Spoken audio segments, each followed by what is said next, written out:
بسم اللہ الرحمن الرحیم۔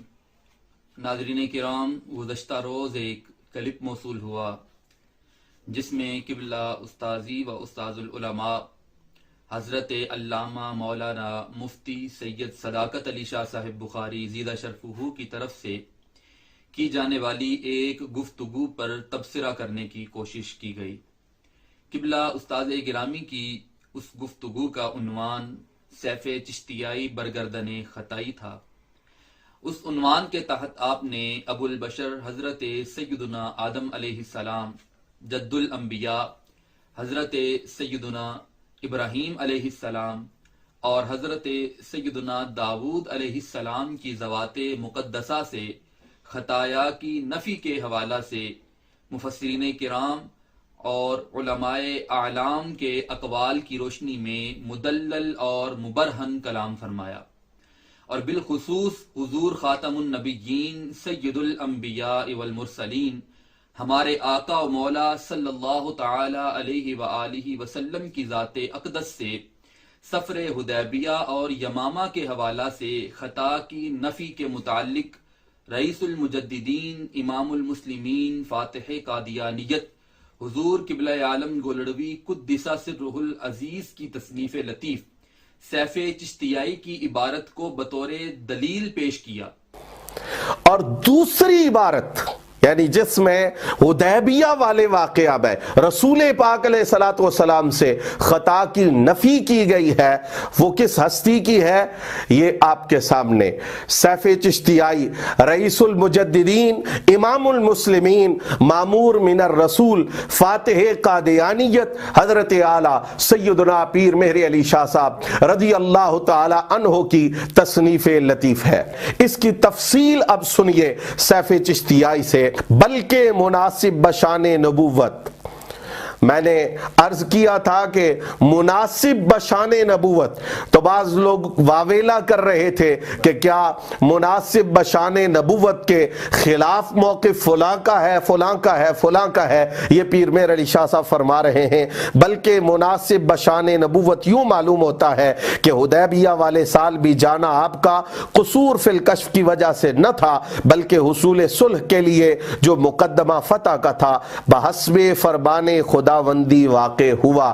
پیر صاحب فرما رہے ہیں کہ حضور کا حدیبیہ جانا فرمان خداوندی کے مطابق ہے، اور کچھ لوگ کہتے ہیں کہ یہ خطا ہے۔ نعوذ باللہ نعوذ باللہ نعوذ باللہ، اس سے کیا بھیانک نتیجہ نکل رہا ہے یہ اہل علم و فضل پر ہرگز ہرگز مخفی نہیں ہے۔ اور ساتھ ساتھ اس امر کو واضح کیا کہ حضرات انبیاء کرام علیہم السلام کے لیے خطا خطا خطا کی رٹ لگانا کس بدبخت کے ہاں مرغوب ہے۔ دیکھ لیجئے، نام ہے اس کا روحانی خزائن، اور تصنیفات اس کے اوپر مرزا غلام احمد قادیانی، یہ اس کی کتاب ہے، اور اس سے یہ عبارت میں نے آپ کے سامنے پیش کی ہے۔ رہا اجتہاد تو میں اس بات کا خود قائل ہوں کہ دنیا میں کوئی ایسا نبی نہیں آیا جس نے کبھی اجتہاد میں غلطی نہیں کی۔ جب وہ نبی جو تمام انبیاء سے افضل تھا اجتہادی غلطی سے بچ نہ سکا، چنانچہ حدیبیہ کا سفر اجتہادی غلطی تھی، یمامہ کو ہجرت گاہ قرار دینا اجتہادی غلطی تھی، تو پھر دوسروں پر کیا اعتراض؟ اور اس ضمن میں دیگر امور بھی قبلہ استاذ گرامی کی گفتگو میں زیر بحث لائے گئے، لیکن تبصرہ کرنے والے صاحب نے ان جملہ عناوین میں سے کسی کو بھی زیر بحث لانے کی زحمت گوارا نہ کی، فقط قصہ ابراہیم علیہ السلام کے حوالہ سے اتنا کہہ دیا کہ سلسلہ خطائیہ کے پیشوا نے بھی ھذا ربی میں استفہام مراد لیا ہے۔ اس پر میں چند گزارشات آپ حضرات کی خدمت میں پیش کرنا چاہوں گا۔ پہلی بات یہ ہے کہ سلسلہ خطائیہ کے بانی نے خود اظہار کیا ہے کہ جو جملہ حضرت سیدنا ابراہیم علیہ السلام نے بولا اگر کوئی عام شخص بولے تو یہ کلمہ کفریہ ہے۔ ہاذا ربی، یہ جملہ ستارے کے لحاظ سے میں کہوں، آپ کہیں، کوئی کہے تو کفر ہوگا کہ ستارہ تو رب نہیں، رب تو وحدہ لا شریک اللہ ہے۔ اب میرا سوال یہ ہے کہ اگر کوئی عام شخص ہاذا ربی کو بطریق الاستفہام بولے تو کیا یہ کفر ہوگا؟ اگر یہ کفر ہے تو پھر استفہام کیسا ہے؟ اور اگر استفہام ہے تو پھر کفر کیسا ہے؟ اور دوسری گزارش یہ ہے کہ کیا فرقہ خطائیہ کے نزدیک ہاذا ربی میں خطا اجتہادی ہے یا نہیں؟ اگر خطا اجتہادی ہے تو پھر استفہام کیسا، اور اگر استفہام ہے تو پھر خطا اجتہادی کیسی؟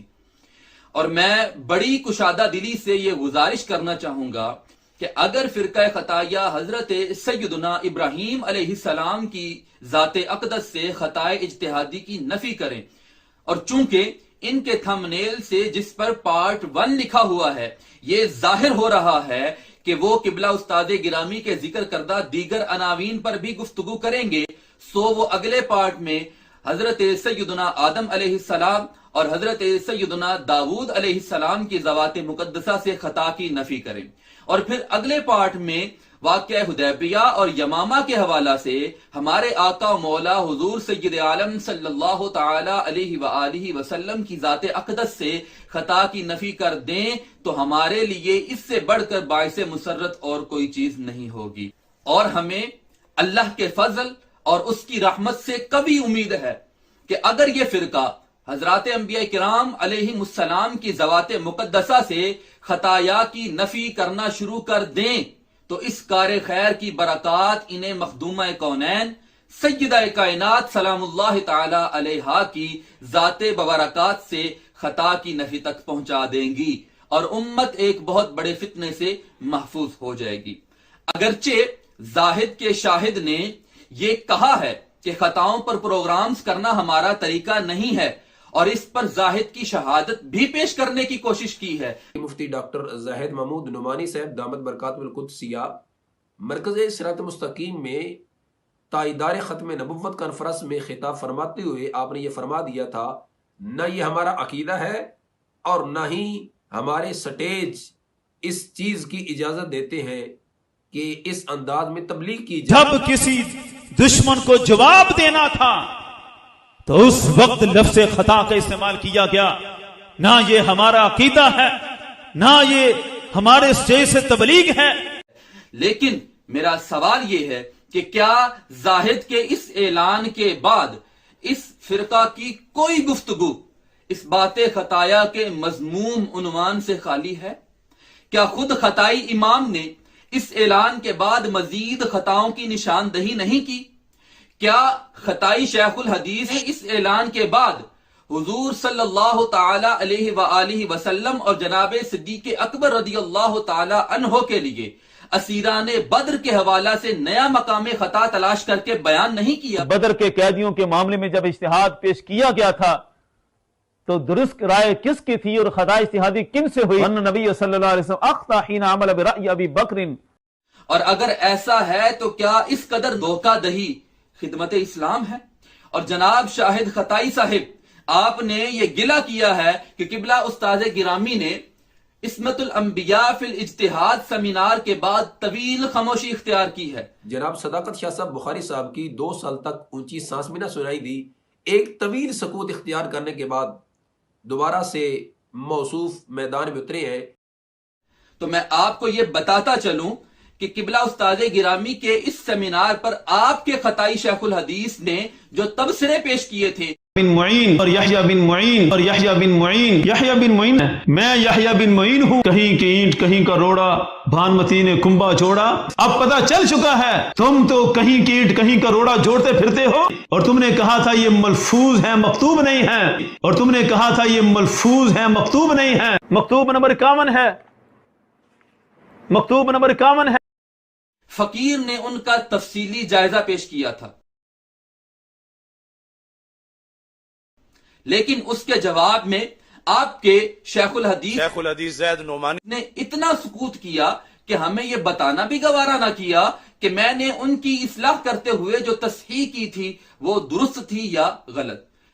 سفر کے دوران امام احمد بن حنبل اور یحییٰ بن معین وهذا العقیدہ شمس الہدایہ فی اثبات المسیح انہوں نے اسے قبول کیا یا رد کیا؟ کیا اب بھی وہ مشہور امام حدیث کو یحییٰ بن معین ہی کہہ رہے ہیں اور حدیث پڑھنے والے تلامذہ کو یہی پڑھا رہے ہیں، یا پھر میرے کہنے پر انہوں نے اپنی اصلاح کر لی ہے؟ کیا حاذا العقیدہ درست ہے یا ہذہ العقیدہ درست ہے؟ کیا حضور قبلہ عالم قدس سرہ العزیز کی تصنیف لطیف کا نام شمس الہدایہ فی اثبات المسیح ہے یا شمس الہدایہ فی اثبات حیات المسیح ہے؟ میں زیادہ چیزیں شمار نہیں کرتا، کم از کم ان کے متعلق وہ بتا دیں کہ میں نے درست کہا یا ان کا تکلم صحیح ہے۔ اور میں آپ کی یادداشت میں اضافہ کرتے ہوئے یہ بھی بتاتا چلوں کہ اس سے پہلے بھی آپ کے خطائی امام نے قبلہ استاد گرامی کے حوالہ سے ایک کلپ جاری کیا تھا۔ مجھے بتایا جا رہا ہے کہ اس کا نام صداقت ہے۔ میں حیران ہوں گر صداقت کا یہ عالم ہے تو جھوٹ کا عالم کیا ہو؟ جس کا جواب قبلہ استاد گرامی نے خائن کون ہے کے عنوان سے دیا تھا، لیکن تاحال وہ بھی تشنہ جواب ہے۔ سو آپ ترتیب نزولی میں تیسرے نمبر پر ہیں۔ آپ سے پہلے آپ کے بانی اور آپ کے شیخ الحدیث اختیار کر چکے ہیں۔ خیر، ہمیں انتظار ہے کہ آپ حضرت سیدنا آدم علیہ السلام اور حضرت سیدنا داؤد علیہ السلام اور واقعہ حدیبیہ اور واقعہ یمامہ میں خطایا کے انتصاب کی بابت قبلہ استاد گرامی کی تردید میں پارٹ نمبر 2 اور پارٹ نمبر 3 وغیرہ جاری کریں گے، اور بالخصوص حضور قبلہ عالم گولڑوی قدس سرہ العزیز کی عبارت پر تمام فرقہ خطائیہ، بالخصوص حضرات ثلاثہ زاہد و شاہد اور ان کے پیشوا کے جوابات کا ہمیں شدت سے انتظار ہے۔ انشاءاللہ العزیز اس کے بعد دیگر امور کو بھی زیر بحث لایا جائے گا۔